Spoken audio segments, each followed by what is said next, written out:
Quando cheguei naquela sala e vi meu próprio filho ao lado de um advogado, com papéis já prontos na mesa e testemunha esperando, eu soube que tinha caído numa armadilha. "É só assinar, mãe", ele disse com uma frieza que eu nunca tinha visto naquele menino que eu carreguei no colo. Todos se aproximaram como se eu fosse um animal acuado. Mas eu sorri.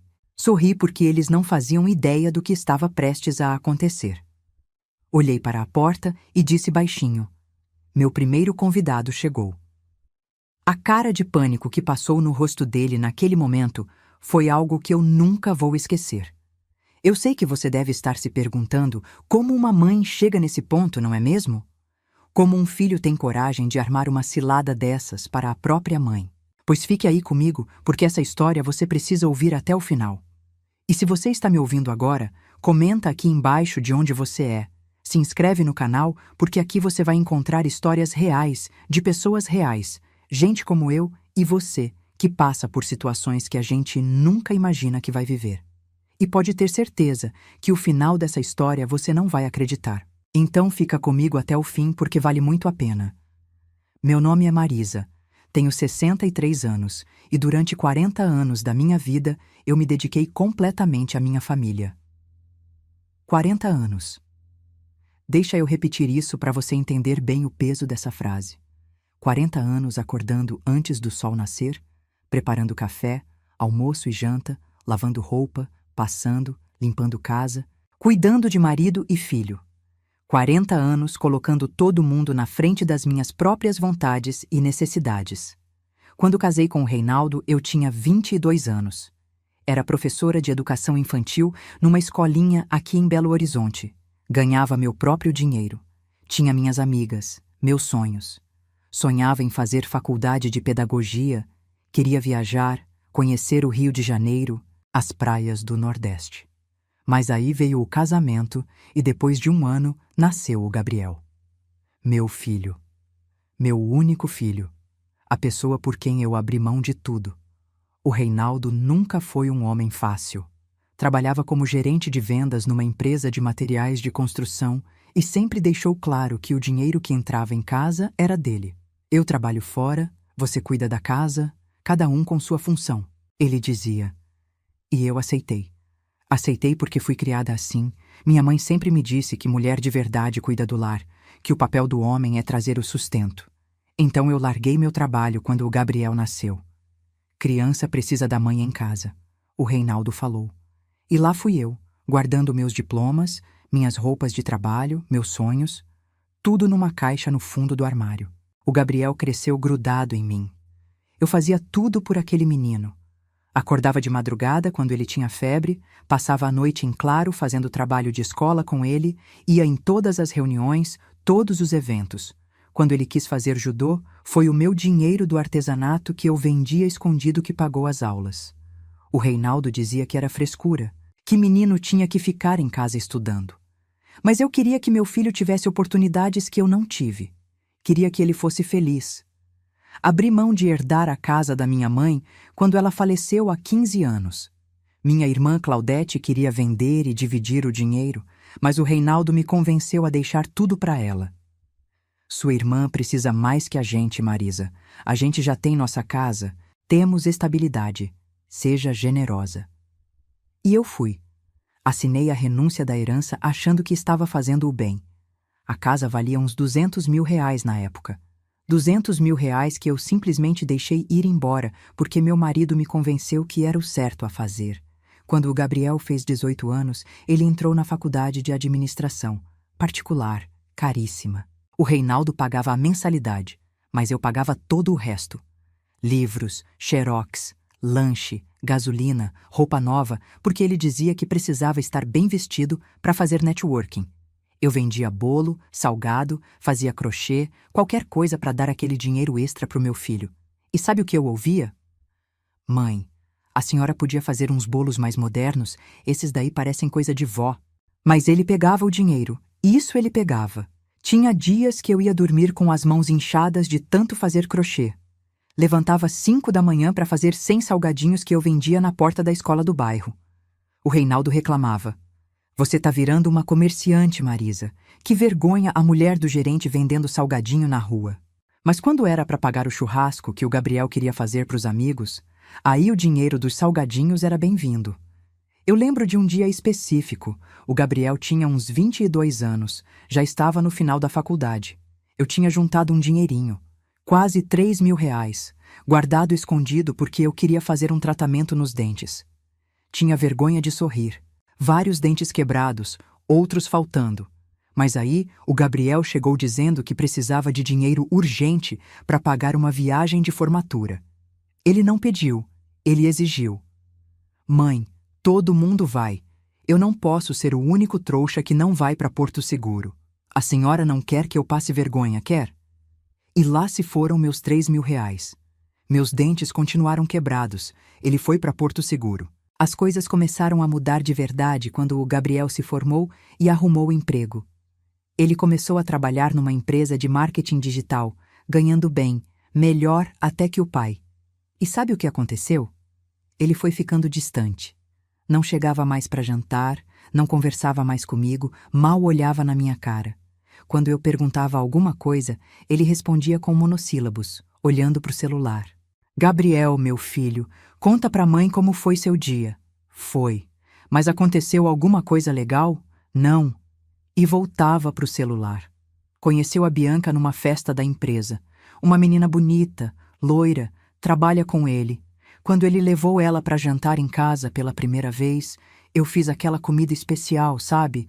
Lasanha que leva o dia todo para fazer, farofa gostosa, sobremesa. Me arrumei, coloquei minha roupa melhor. Queria causar boa impressão na namorada do meu filho. A Bianca entrou na minha casa, olhou em volta com uma cara de nojo mal disfarçada e mal cumprimentou. Sentou na mesa, mexeu na comida com o garfo e disse: Ai, desculpa, mas eu não como massa à noite, tô de dieta. O Gabriel não disse nada, não saiu em minha defesa, só deu de ombros e disse: Mãe, da próxima vez, faz uma coisa mais leve. Eu fiquei olhando para o meu filho e não reconheci o menino que eu criei. Aquele menino que eu embalava para dormir, que eu levava no colo quando tinha pesadelo, que eu acordava de madrugada para cuidar quando estava doente. Cadê aquele menino? No lugar dele tinha um homem que tinha vergonha da própria mãe. A situação foi piorando.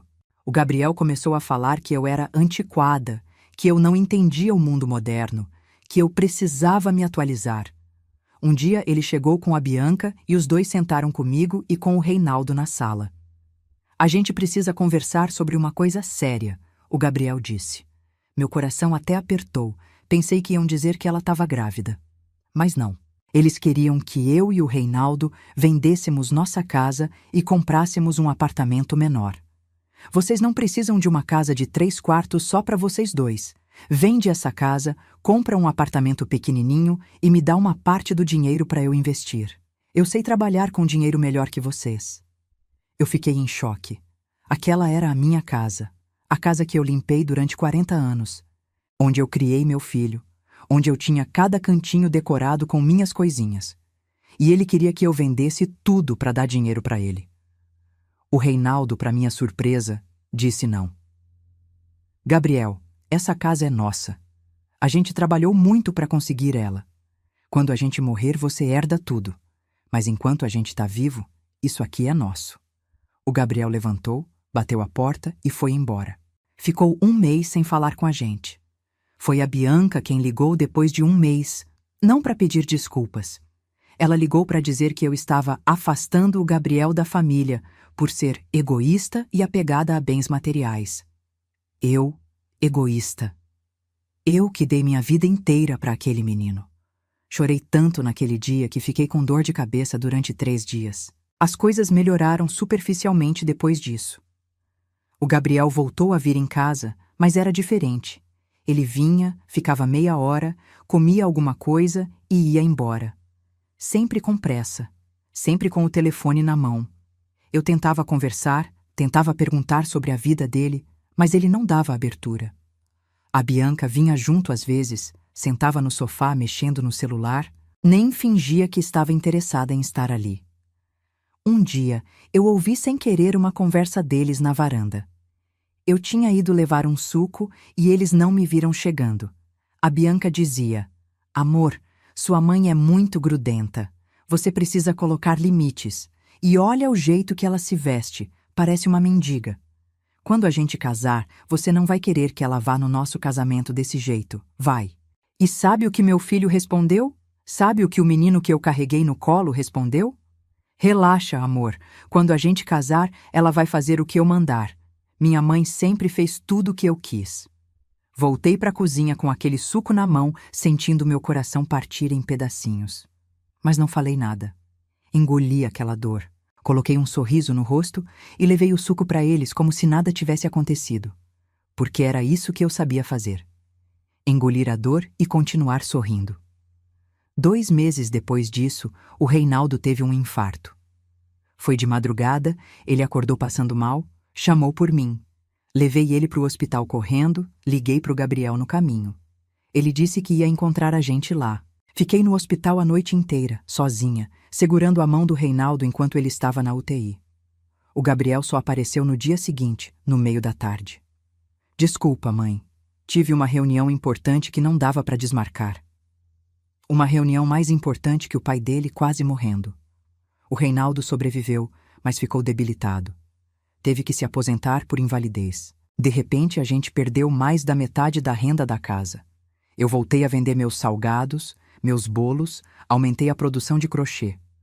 O Gabriel ia lá em casa, via eu matando um leão por dia para dar conta de tudo, cuidando do pai dele que agora precisava de ajuda até para tomar banho, e não movia um dedo para ajudar, nem financeiramente.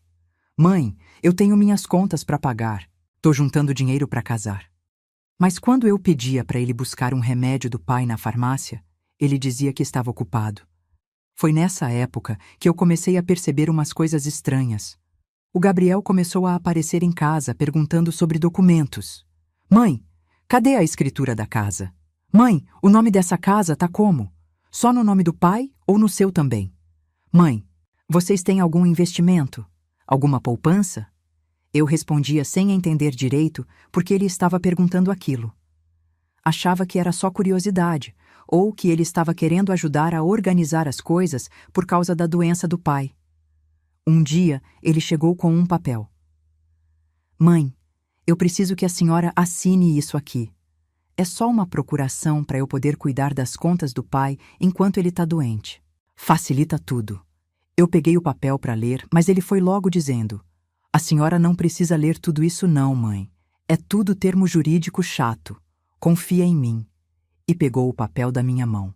Alguma coisa dentro de mim acendeu uma luz vermelha. Gabriel, eu quero ler antes de assinar qualquer coisa. Ele ficou nervoso. Mãe, a senhora não confia no seu próprio filho. Depois de tudo que eu fiz pela senhora, tudo que ele fez por mim, ele realmente disse isso. Não assinei aquele papel naquele dia. Ele foi embora irritado, e foi aí que eu comecei a desconfiar que tinha alguma coisa muito errada acontecendo. Comecei a prestar atenção. Reparei que ele vinha em casa quando o Reinaldo estava dormindo por causa dos remédios e ficava vasculhando gavetas, olhando papéis. Um dia peguei ele no escritório do pai, com todos os documentos espalhados na mesa. O que você está fazendo, Gabriel? Nada, mãe.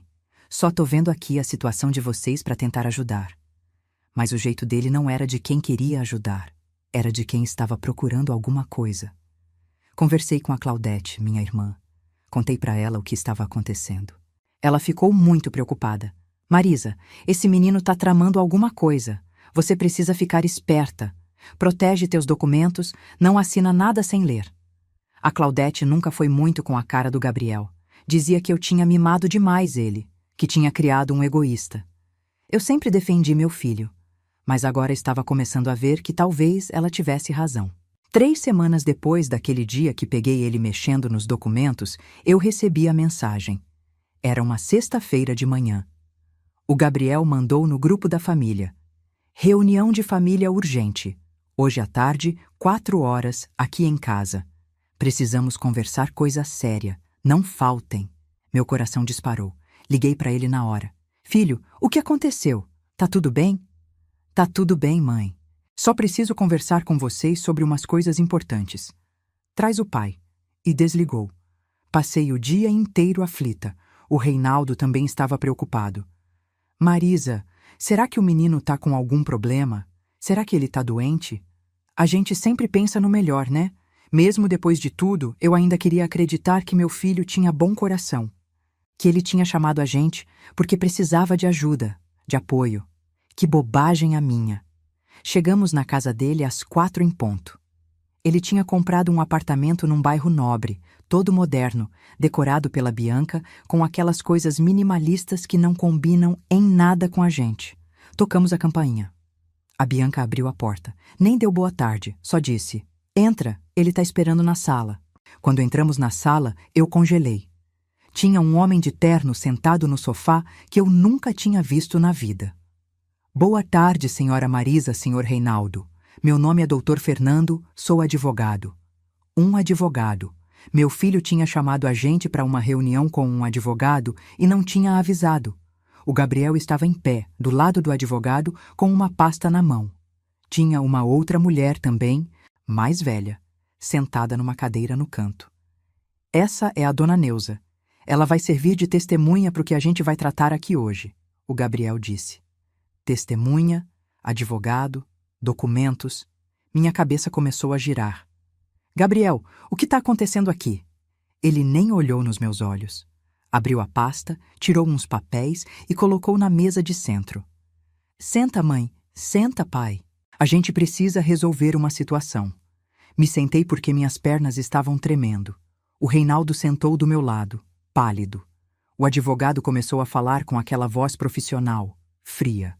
"Conforme conversado com o senhor Gabriel, estamos aqui hoje para tratar da transferência de bens.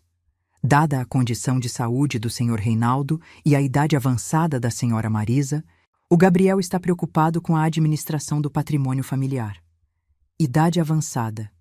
Eu tinha 63 anos, estava perfeitamente capaz. O Gabriel então assumiu a palavra. E o jeito que ele falou, gente, foi como se ele fosse um estranho, sem emoção nenhuma. "Olha, é o seguinte, vocês não têm condições mais de administrar os bens de vocês. O pai tá doente, a mãe não entende nada de dinheiro. Eu conversei com o Dr. Fernando aqui e a gente preparou uns documentos. A casa vai ser transferida para o meu nome. Assim eu cuido de tudo, pago as contas, vocês não precisam se preocupar com nada. Vocês continuam morando lá, óbvio, mas a casa fica no meu nome para facilitar."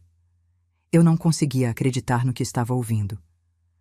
"Gabriel, você tá querendo que a gente transfira nossa casa pro teu nome?" "É, mãe, é o melhor para todo mundo. Vocês tão velhos não vão conseguir cuidar disso sozinhos. E quando vocês morrerem, vai ficar tudo complicado com o inventário, essas coisas. Assim a gente evita dor de cabeça." O Reinaldo tentou se levantar, mas não tinha força. "Menino, você tá louco? Essa casa é nossa." O Gabriel suspirou, impaciente.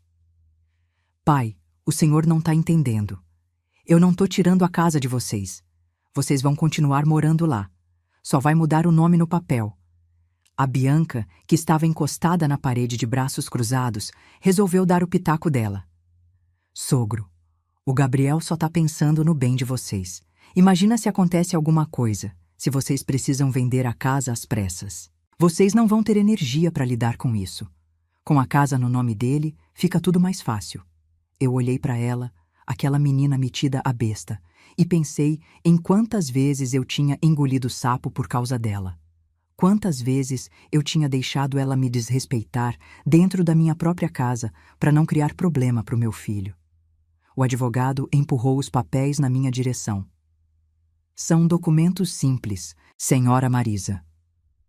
A transferência da casa, uma procuração definitiva para o Gabriel administrar eventuais recursos financeiros e uma declaração de que vocês estão fazendo isso de livre e espontânea vontade." Procuração definitiva, ou seja, meu filho queria controle total sobre tudo que a gente tinha. "E se a gente não quiser assinar?" eu perguntei. O silêncio que se fez na sala foi pesado. O Gabriel deu uma risadinha sem graça. "Mãe, não complica. É só assinar. É pro bem de vocês." "E se a gente não quiser?" eu repeti, mais firme. Ele me olhou com um jeito que eu nunca vou esquecer.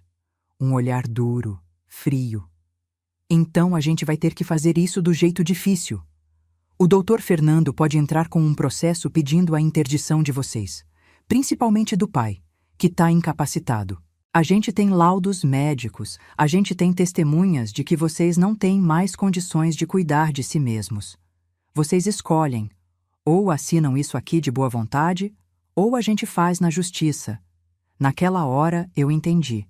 Entendi que tudo tinha sido planejado. As visitas, as perguntas sobre documentos, os papéis que ele tinha tentado me fazer assinar antes. Aquilo não era preocupação de filho, era ganância pura. Ele queria tudo, queria me tirar o único bem que eu tinha depois de uma vida inteira de trabalho. E estava usando a doença do próprio pai como desculpa. Olhei para o Reinaldo, ele estava com os olhos cheios de lágrima. Meu marido, que sempre foi tão duro, tão fechado, estava ali destroçado vendo o filho dele fazer aquilo com a gente. Olhei para o Gabriel. Meu filho, o menino que eu gerei, que eu cuidei, que eu amei mais do que amei a mim mesma. E vi um estranho. A Bianca se aproximou. Sogra, não fica assim. É só uma formalidade. Nada vai mudar na vida de vocês. Todos se aproximaram. O advogado com a caneta na mão, a testemunha olhando com pena, o Gabriel com aquela cara de impaciência, a Bianca com aquele sorrisinho falso. Me senti cercada, encurralada, como um bicho prestes a ser abatido. É só assinar, mãe, o Gabriel disse de novo. E naquele mãe não tinha carinho, tinha frieza, tinha pressa, tinha certeza de que ele tinha ganhado, certeza de que eu ia baixar a cabeça como sempre fiz e obedecer. Mas alguma coisa dentro de mim se quebrou naquela hora. 40 anos de submissão. 40 anos engolindo sapo. 40 anos sendo pequena, me fazendo de invisível, aceitando migalhas. Olhei para aqueles papéis, olhei para o meu filho, e pela primeira vez na minha vida, eu não senti vontade de proteger ele. Senti vontade de me proteger. Foi aí que eu sorri. Um sorriso calmo, tranquilo. O Gabriel franziu a testa, confuso com minha reação. Mãe? Eu não respondi, só continuei sorrindo, porque naquele exato momento eu ouvi a campainha tocar. Olhei bem nos olhos do meu filho e disse: meu primeiro convidado chegou. A cara dele mudou na hora. Que convidado? Do que a senhora está falando? A Bianca correu até a porta, e quando ela abriu, eu ouvi a voz que eu estava esperando. Boa tarde. Sou o Dr. Paulo Henrique, advogado da senhora Marisa. Ela me pediu para estar presente nessa reunião. O Gabriel ficou branco. Como assim? Que história é essa, mãe? Eu continuei sentada, tranquila, enquanto meu advogado entrava na sala. Um homem alto, de uns 50 anos, com uma pasta debaixo do braço e um olhar sério. Dr. Paulo, que bom que o senhor chegou. Estávamos justamente tratando de uns documentos que meu filho quer que eu assine. O doutor Fernando, o advogado do Gabriel, ficou sem graça. Colega, eu não sabia que a senhora estava representada. Pois é, respondeu o doutor Paulo. Minha cliente me procurou há algumas semanas, relatando que estava sendo pressionada a assinar documentos. Vim aqui hoje para garantir que os direitos dela sejam respeitados. O Gabriel explodiu. Mãe, que palhaçada é essa? A senhora foi atrás de um advogado pelas minhas costas? Sim, meu filho. Assim como você foi atrás de um advogado pelas minhas costas. Achei que se era para ter advogado nessa conversa, eu também tinha direito a ter o meu. A Bianca começou a falar, mas eu levantei a mão. Bianca, querida, essa conversa não é contigo. Fica quieta.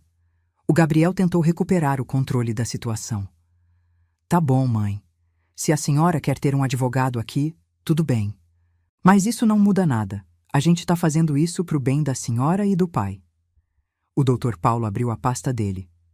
Posso ver os documentos que vocês estão propondo que minha cliente assine? Daquela hora em diante, as coisas começaram a virar. O Dr. Paulo leu cada linha daqueles documentos e foi explicando para mim, em voz alta, na frente de todo mundo, o que cada coisa significava. Esse trecho aqui dá ao seu filho poder total sobre seus bens. Ele poderia vender a casa sem sua autorização. Esse outro trecho permite que ele movimente suas contas bancárias livremente.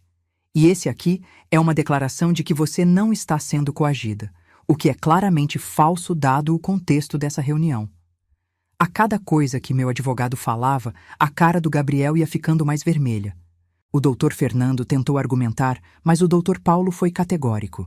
Colega, com todo respeito, o que está sendo proposto aqui beira a estelionato. Minha cliente está em pleno gozo de suas faculdades mentais. Não há nenhuma razão legal para que ela transfira seus bens para o filho. Mas meu pai está doente, o Gabriel gritou. Ele não tem condições.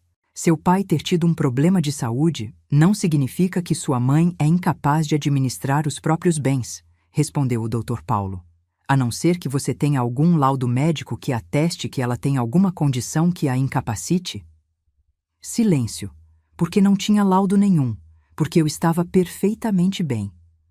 O plano do Gabriel era contar com minha submissão, com meu medo de contrariar o filho, com minha ignorância sobre meus próprios direitos. Ele nunca imaginou que eu fosse reagir. Mas a melhor parte ainda estava por vir. E eu estava só começando. Porque tinha muito mais coisa que meu filho não sabia. Coisas que eu tinha descoberto. Coisas que eu tinha preparado. E ele ia descobrir tudo naquela tarde. Respirei fundo e olhei para o Gabriel. Meu filho, já que a gente está aqui tratando de assuntos sérios, de documentos, de bens, eu também trouxe umas coisas para a gente conversar. Tirei da minha bolsa uma pasta gordinha, cheia de papéis. Doutor Paulo, o senhor pode ajudar a explicar esses documentos aqui para todo mundo? O Gabriel deu uma risada nervosa. Mãe, que documentos são esses? São os documentos da minha vida, filho. Da minha vida que você acha que conhece, mas não conhece nada. O doutor Paulo pegou o primeiro papel. Esse aqui é uma escritura de propriedade, de um terreno de 400 metros quadrados, no nome da senhora Marisa, localizado em Contagem. Terreno esse que foi comprado há 30 anos com recursos próprios dela. Vi o queixo do Gabriel cair. Que terreno? Que história é essa? O terreno que eu comprei com o dinheiro que eu juntava vendendo artesanato, Gabriel. Lembra que eu sempre fazia crochê, bolo, salgado? Pois é, durante anos eu guardei uma parte daquele dinheiro. E há 30 anos, quando você era criança ainda, eu comprei um terreno. Um terreno que hoje, segundo a avaliação que eu fiz semana passada, vale cerca de R$ 500.000. A Bianca soltou um grito abafado. O Gabriel ficou em pé. Como assim a senhora tem um terreno de R$ 500.000 e nunca falou nada? Não falei porque era meu único bem que eu não dividi com ninguém, que eu guardei para minha segurança. E que bom que eu guardei, né? Porque agora eu tô vendo que se eu tivesse contado, você já teria arrumado um jeito de tomar ele de mim também. O doutor Paulo continuou. Esse outro documento aqui é um extrato bancário. A senhora Marisa possui uma conta poupança com saldo atual de R$ 180.000. O Gabriel quase caiu para trás. 180 mil? Isso mesmo, R$ 180.000 que eu juntei ao longo de 40 anos. Moeda por moeda, nota por nota, cada bolo que eu vendi, cada salgado, cada toalha de crochê, tudo guardadinho. Porque lá no fundo eu sempre soube que um dia eu ia precisar me defender. O Reinaldo estava tão chocado quanto o Gabriel.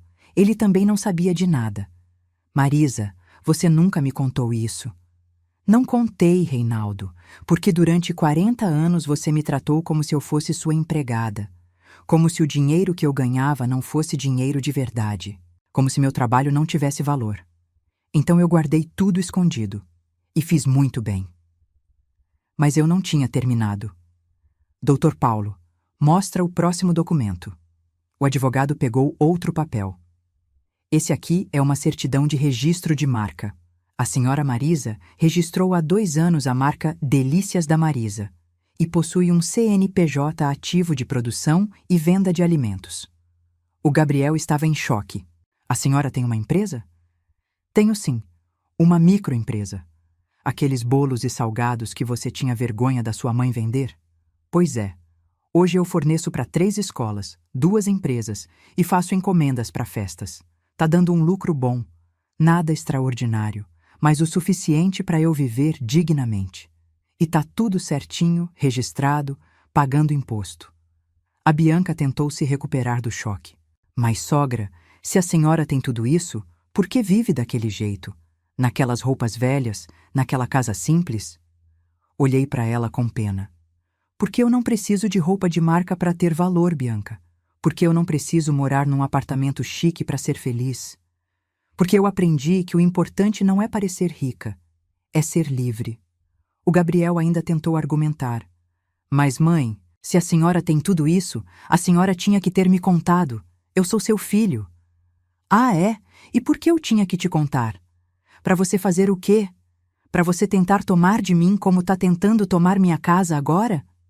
Gabriel, durante anos você me tratou como se eu fosse um estorvo. Como se eu fosse burra, incapaz. E agora que você descobre que eu tenho bens, de repente você quer saber da minha vida?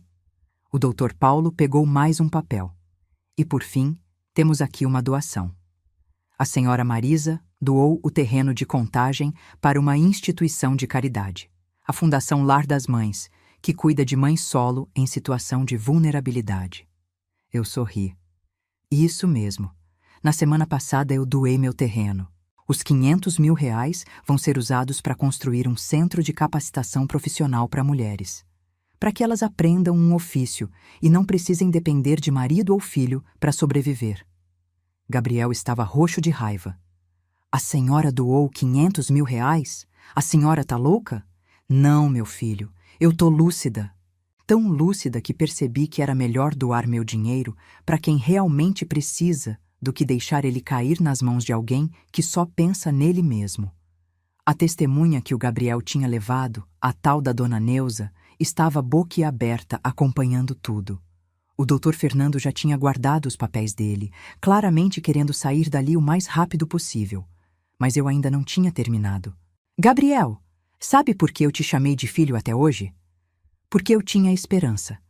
Esperança de que em algum lugar dentro de você ainda existisse um pouquinho do menino que eu criei.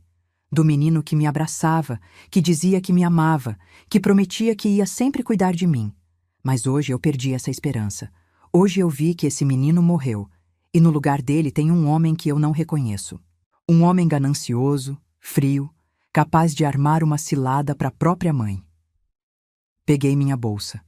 O Reinaldo se levantou com dificuldade. O Dr. Paulo já estava na porta. Vocês não vão assinar os documentos? O Gabriel perguntou, ainda sem acreditar que tinha perdido. Não, Gabriel, nós não vamos. E mais, a partir de hoje, você não é mais bem-vindo na minha casa. Não quero você perto de mim. Não quero suas ligações. Não quero seu falso interesse. A Bianca começou a chorar aquele choro dramático. Amor, faz alguma coisa. Fala com ela. Mas o que ele ia falar? Que eu estava errada em não querer ser roubada? Que eu estava errada em me defender? Andei em direção à porta. Quando passei pelo Gabriel, ele segurou meu braço. Mãe, espera. A gente pode conversar sobre isso. Olhei para a mão dele no meu braço. Gabriel, me solta. Ele não soltou. Mãe, vamos com calma, não precisa ser assim. Levantei os olhos e olhei bem na cara dele. Eu disse, me solta. Dessa vez minha voz saiu firme, forte, e ele me soltou. Saí daquele apartamento de cabeça erguida. O Reinaldo veio atrás de mim sem dizer nada. Entramos no carro. Eu dirigi de volta para casa em silêncio. Só quando chegamos, quando sentamos na sala da nossa casa, a nossa casa que o Gabriel queria roubar, foi que eu desabei. Chorei. Chorei por tudo que eu tinha perdido. Chorei pelo filho que eu amava e que não existia mais. Chorei pelos 40 anos de sacrifícios, que não tinham valido de nada. O Reinaldo veio sentar do meu lado. Pela primeira vez em décadas, ele me abraçou. Marisa, eu não sabia de nada. Não sabia que você tinha juntado dinheiro, que tinha comprado terreno, que tinha empresa. Por que você nunca me contou? Sequei as lágrimas. Por que você nunca me perguntou, Reinaldo? Em 40 anos de casamento, você nunca me perguntou o que eu queria, o que eu sonhava, o que eu sentia. Eu era a mulher que cozinhava, lavava, passava. E só. Ele baixou a cabeça. Eu fui um péssimo marido. Foi, eu concordei. Mas não foi só você. Eu também fui uma péssima esposa para mim mesma. Eu me anulei. Deixei de existir para servir vocês. E olha no que deu. O filho que eu amei mais que tudo tentou me roubar. O marido que eu servi durante décadas nunca me viu de verdade. Ficamos em silêncio, até que ele falou: "A gente pode recomeçar?" Olhei para ele. Olhei para o homem com quem eu vivi a maior parte da minha vida. E senti: nada. Nem amor, nem raiva. Nada. Não sei, Reinaldo. Não sei se eu quero. Nos dias seguintes, o Gabriel tentou entrar em contato várias vezes. Ligações, mensagens, até foi na minha casa. Eu não atendi. Botei um portão novo com tranca e não abri. Ele ficava gritando da rua: "Mãe, abre essa porta! A gente precisa conversar!" Os vizinhos olhavam, mas eu não me importei. Pela primeira vez na vida, eu não estava preocupada com o que os outros iam pensar. A Claudete, minha irmã, veio me visitar quando soube de tudo. Ela trouxe um bolo, sentou comigo na cozinha e me ouviu contar a história toda. Quando terminei, ela pegou minha mão. "Marisa, eu tô tão orgulhosa de você. Você finalmente se defendeu. Finalmente colocou limites. Mas dói, Claudete. Dói muito. Eu sei que dói. É seu filho. Mas ele escolheu o caminho dele. E você precisa escolher o seu." 15 dias depois daquela reunião desastrosa, eu tomei uma decisão. Chamei o Reinaldo para conversar. Eu quero me separar. Ele não pareceu surpreso. Eu já estava esperando isso. Não é por raiva, não é por vingança. É porque eu passei 40 anos vivendo para os outros. E eu quero viver para mim agora. Eu quero descobrir quem é a Marisa, sem ser a mulher do Reinaldo ou a mãe do Gabriel. Fizemos tudo certinho, no acordo. Ele ficou com metade da casa. Eu fiquei com a outra metade. Decidimos vender e dividir o dinheiro. Com minha parte, mais o dinheiro da poupança que eu tinha, eu comprei um apartamento pequeno num bairro que eu sempre quis morar. 2 quartos, varanda com vista para o parque. É simples, mas é meu. Só meu. Minha microempresa começou a crescer. O boca a boca foi espalhando e hoje eu tenho até 3 funcionárias que me ajudam na produção. Não tô rica, mas tô confortável. E mais importante, tô feliz. Trabalho no que eu gosto, no meu tempo, do meu jeito. Fiz amigas novas. Entrei num grupo de mulheres empreendedoras. Conheci mulheres incríveis, de todas as idades, cada uma com sua história de superação. Me sinto acolhida, compreendida. Tenho uma delas, a Sônia, que se tornou muito minha amiga. A gente se encontra toda semana para tomar café e conversar. Às vezes a gente ri, às vezes a gente chora, mas a gente se apoia. Voltei a estudar. Matriculei numa aula de inglês para a terceira idade. Sempre quis aprender inglês, mas nunca tive tempo. Agora eu tenho. Também comecei a fazer aula de pintura. Descobri que tenho jeito para coisa. Já pintei 3 telas que estão penduradas aqui na minha sala. O Gabriel tentou se aproximar mais algumas vezes. Mandava mensagem dizendo que tinha pensado muito, que queria conversar. Mas eu não respondi. Não por maldade, mas porque eu percebi que ele não queria se desculpar de verdade. Ele queria ter acesso aos meus bens. Queria saber quanto dinheiro eu tinha. E isso eu não vou dar para ele. O Reinaldo e eu mantemos uma relação cordial. Ele está morando num apartamento perto do centro. A saúde dele melhorou um pouco. Às vezes, a gente se encontra para tomar um café, como amigos. E tá bom assim. Teve uma coisa que eu fiz e que me deixou muito feliz. Lembra que eu te contei que doei meu terreno para a Fundação Lar das Mães? Pois é. Eles começaram a construção do centro de capacitação. E me convidaram para ser instrutora voluntária. Eu vou ensinar as mulheres a fazer bolos e salgados para vender. Vou ensinar elas a abrir uma microempresa. Vou mostrar para elas que é possível sim recomeçar, que é possível sim ser independente. No mês passado foi meu aniversário de 64 anos. Fiz uma festa pequena aqui no meu apartamento. Convidei a Claudete, minhas amigas novas, minhas funcionárias. A gente comeu, bebeu, dançou. Teve uma hora que a Sônia fez um brinde. A Marisa, a mulher que renasceu aos 63 anos. E todo mundo bateu palma. Eu chorei. Mas dessa vez foram lágrimas de alegria. Sabe, durante 40 anos eu achei que meu papel na vida era servir. Servir o marido, servir o filho, servir todo mundo menos eu. Achei que ser boa mãe era se anular, que ser boa esposa era obedecer, que minha felicidade não importava. Mas eu estava errada. Eu importo. Meus sonhos importam. Minha vida importa. Hoje, quando eu olho no espelho, eu vejo uma mulher diferente. Vejo uma mulher que ainda tem marcas dos anos difíceis, rugas, cabelos brancos, mãos calejadas, mas vejo também uma mulher que sorri mais, que anda de cabeça erguida, que não tem medo de dizer não, que sabe o valor que tem. Às vezes eu fico pensando no Gabriel, pensando se um dia ele vai entender o que fez, se um dia ele vai sentir remorso verdadeiro, se um dia ele vai me procurar não porque quer alguma coisa, mas porque realmente sente minha falta. Eu não sei se esse dia vai chegar. E sabe de uma coisa? Tá tudo bem, porque eu não vou mais esperar. Não vou mais ficar presa numa expectativa que me machuca. Aprendi que perdoar não significa esquecer. Não significa voltar a confiar em quem te traiu. Perdoar significa soltar a mágoa para ela não te envenenar por dentro. E eu tô nesse processo. Alguns dias são mais fáceis, outros mais difíceis. Mas eu tô caminhando. Tem uma frase que a Sônia me disse outro dia que não sai da minha cabeça. Marisa, a melhor vingança é viver bem. E é verdade. O Gabriel queria me ver pequena, frágil, dependente, e eu tô aqui, vivendo minha melhor vida. Trabalhando, estudando, fazendo amizades, sendo feliz.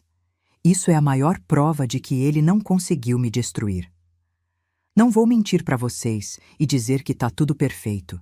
Tem dias que eu me sinto sozinha. Tem noites que eu choro lembrando do menininho que o Gabriel era quando criança. Tem momentos que eu olho para a cadeira vazia na mesa e sinto falta de ter alguém para dividir a refeição. Mas esses momentos estão ficando cada vez mais raros. E cada vez mais eu percebo que solidão não é a mesma coisa que estar sozinha. Eu posso estar sozinha e me sentir plena. E é isso que eu tô buscando. Comecei a viajar. Coisa simples, mas que eu nunca tinha feito. Já fui para Ouro Preto, para Tiradentes, para o Rio de Janeiro. Conheci lugares lindos, tirei fotos, comi comidas diferentes. E sabe a melhor parte? Eu fiz tudo no meu ritmo, sem ter que me preocupar se o Reinaldo estava reclamando ou se o Gabriel estava com pressa. Só eu, minha vontade e meu tempo. Teve um momento no Rio que foi muito especial. Eu estava sentada na praia de Copacabana, olhando para o mar. Era fim de tarde, o sol se pondo, aquele céu alaranjado lindo. E eu pensei, eu consegui. Eu realmente consegui recomeçar. Senti uma paz tão grande. Uma gratidão tão profunda por estar viva, por estar ali, por ter tido coragem de mudar minha história. A Fundação Lar das Mães inaugurou o Centro de Capacitação mês passado. Foi uma festa linda. Tinha umas 50 mulheres lá, todas beneficiadas pelo projeto. Mulheres que, assim como eu, passaram por dificuldades, que foram desvalorizadas, que foram maltratadas, mas que estavam ali, de pé, lutando, recomeçando. O diretor da fundação fez um discurso emocionante e me chamou na frente para agradecer pela doação. Todo mundo aplaudiu. E sabe o que uma das mulheres me disse depois? Dona Marisa, a senhora é a prova de que nunca é tarde para recomeçar. Nunca é tarde. Eu tenho 64 anos e tô vivendo a fase mais plena da minha vida. Tô fazendo coisas que eu nunca tinha feito. Tô sendo quem eu nunca tive permissão de ser. E isso não tem preço. Minha relação com a Claudete também melhorou muito. A gente se aproximou de um jeito que eu não esperava. Ela me contou que sempre sentiu ciúmes de mim quando a gente era criança, porque eu era a preferida da mãe. E eu contei para ela que sempre senti ciúmes dela, porque ela tinha liberdade para fazer o que queria, enquanto eu tinha que ser a menina certinha.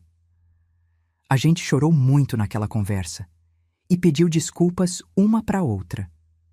Hoje ela é minha melhor amiga, minha confidente, minha parceira. Tem algo que eu ainda não tinha contado. Há 2 semanas atrás, eu recebi uma ligação da Bianca. Isso mesmo, a Bianca, a noiva do Gabriel. Ela estava chorando. Disse que tinha terminado com ele, que tinha descoberto que ele estava usando o dinheiro que eles tinham juntado para casar para pagar dívidas de jogo, que ele tinha mentido sobre um monte de coisas e que ela tinha lembrado de mim, de como eu tinha me defendido e queria conversar comigo. Eu poderia ter desligado na cara dela, poderia ter falado "eu avisei". Mas eu não fiz isso. Eu escutei. Escutei ela chorar, desabafar, se lamentar. E quando ela terminou, eu disse: Bianca, você é jovem. Você tem a vida inteira pela frente. Não comete o mesmo erro que eu cometi. Não deixa ninguém te diminuir.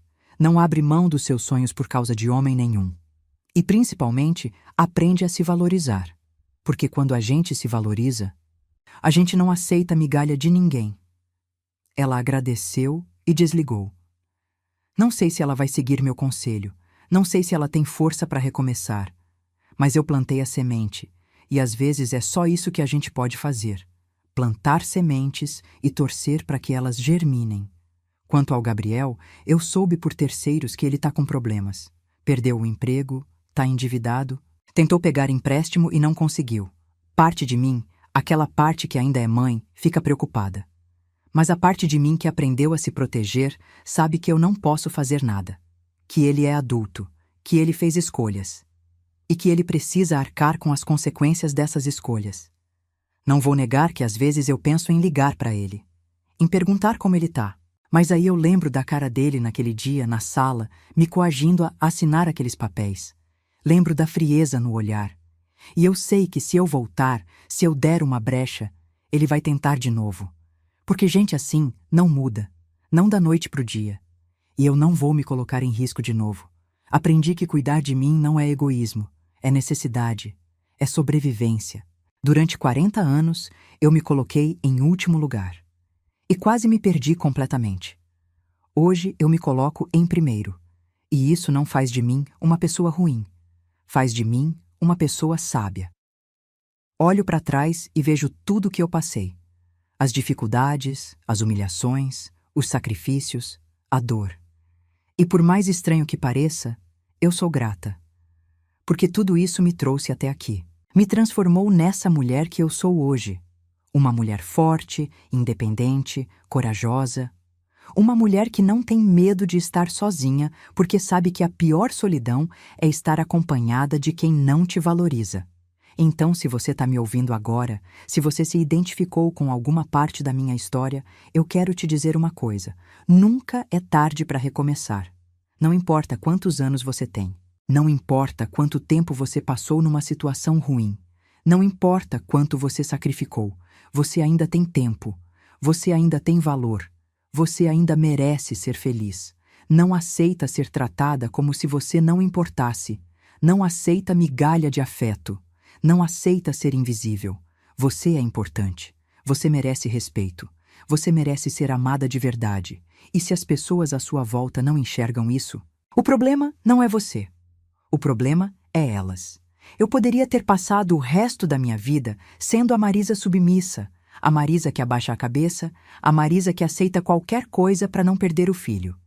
Mas eu escolhi ser a Marisa que se respeita, a Marisa que diz não, a Marisa que vive para ela mesma, e essa escolha mudou tudo. Hoje eu acordo de manhã e a primeira coisa que eu faço é agradecer.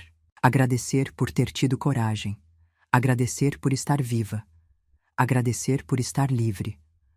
Tomo meu café olhando pela janela, vendo o parque, os passarinhos, as árvores, e me sinto em paz. Uma paz que eu nunca senti antes. Minha vida não é perfeita. Eu não sou rica. Eu não moro num palácio. Eu não tenho um monte de gente em volta de mim. Mas eu tenho algo que durante 40 anos eu não tive. Eu tenho a mim. Eu me recuperei. Eu me encontrei. E isso não tem dinheiro que pague. Então eu te pergunto, e você que está me ouvindo agora, o que faria no meu lugar? Já passou por alguma situação parecida? Já se sentiu desvalorizada, usada, esquecida? E o que você fez? Se defendeu ou abaixou a cabeça? Comenta aqui embaixo. Quero muito saber sua história. Porque a gente precisa compartilhar essas vivências. A gente precisa se fortalecer uma na outra. A gente precisa lembrar sempre que não tá sozinha. E se você gostou da minha história, se inscreve no canal, ativa o sininho, compartilha com aquela amiga que você acha que precisa ouvir isso.